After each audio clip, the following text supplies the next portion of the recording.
सदरी व यस्सिरली अमरी वहलुल उक़दतम मिन लिसानी यफ़क़हू क़ौली। आज मैं आपको बताऊंगी सूरह आले इमरान के वर्स नंबर 181। बेशक अल्लाह ने सुनी उनकी बात जिन्होंने कहा कि अल्लाह फ़कीर है और हम मालदार। अब लिख रखेंगे हम उनकी बात और जो खून किए उन्होंने अंबिया के नाहक, और कहेंगे कि चखो आज़ाब जलती आग का। अल्लाह ताला ने इस आयत में ये फरमाया है कि बेशक हमने सुन लिया है उन गुस्ताख लोगों को जिन्होंने ये कहा, इस्तेहसन ये कहा कि अल्लाह ताला तो मुफलिस है नाउज़ुबिल्लाह, और हम जो है वो मालदार हैं। तो अल्लाह ताला कहते हैं कि हम सिर्फ उनके सुनने पर ही इक्तफा नहीं करेंगे, बल्कि उनके जो नामे अमाल है उनमें ये लिखा जाएगा, और जो उन्होंने अंबिया को नाहक कत्ल किया है उसका भी उनके नामे अमाल में लिखा जाएगा। और जब उनको सज़ा दी जाएगी तो उनको जतलाने के लिए कहा जाएगा कि अब आज़ाब चखो आग का। इस आयत में यहूद की एक सख्त गुस्ताखी पर तंबीह और सज़ा का जिक्र है कि जब नबी पाक सल्लल्लाहु अलैहि वसल्लम ने लोगों को ज़कात और सदकात के अहकाम कुरान से बताए तो उस पर यहूद ये कहने लगे कि अल्लाह ताला जो है वो गरीब और मुफलिस हो गया है, मोहताज हो गया है कि वो हमसे कर्ज मांगता है,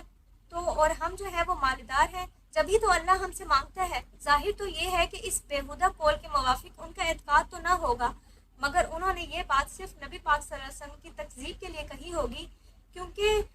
वो भी इस बात को जानते थे कि अल्लाह ताला जो है वो गरीब व मुफलिस नहीं है, मगर उन्होंने सिर्फ नबी पाक सल्लल्लाहु अलैहि वसल्लम की तकज़ीब के लिए ऐसा कहा होगा। उनका ये कौल बातिल होने की वजह से काबिल जवाब ना था, क्योंकि अल्लाह ताला का ये सदकात का हुक्म जो है ये लोगों का अल्लाह ताला के अपने फ़ायदे के लिए नहीं, बल्कि लोगों के लिए, लोगों के अपने फ़ायदे के लिए है। जैसे कि अगर कोई मालदार शख्स है, अब उसने अगर ज़कात सदका दिया है तो इससे गरीब लोगों का ही भला होगा।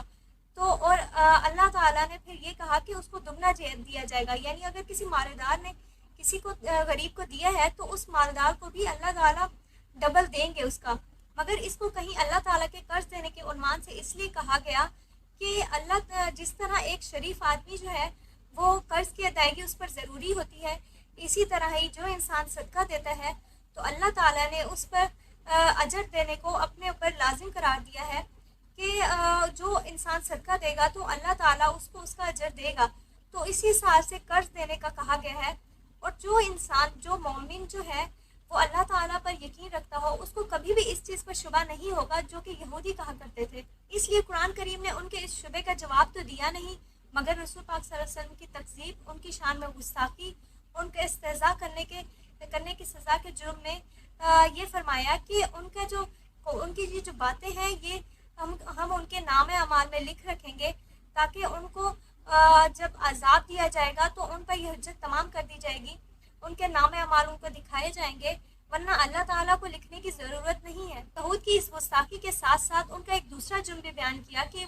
वो लोग हैं जिन्होंने अंबिया कराम अलैहिस्सलाम की तकज़ीब और इस्तेहज़ा के साथ साथ उनको कत्ल भी कर डाला। तो ऐसे लोगों से किसी नबी या रसूल की तकज़ीब या इस्तेहज़ा से क्या ताज्जुब किया जा सकता है कि जिन्होंने नबी और रसूल को कत्ल भी कर डाला। ये आयत यहूदियों के बहुत बड़े आलिम मुखास और अशी के बारे में नाजिल हुई कि जिनका झगड़ा हज़रत अबू बकर सिद्दीक़ रज़ी अल्लाह तआला अन्हु से हुआ था। हज़रत अब्दुल्ला बिन अब्बास रज़ी अल्लाह तआला अन्हु बयान करते हैं कि जब ये आयत नाजिल हुई कि जो अल्लाह ताला को कर्ज़ हसना देगा अल्लाह ताला उसको उसका डबल करके लौटाएगा, तो इस पर यहूदियों ने कहा कि ए मोहम्मद सल्लल्लाहु अलैहि वसल्लम, क्या आपका खुदा जो है वो तंगदस्त हो गया है कि वो अपने बंदों से कर्ज मांग रहा है?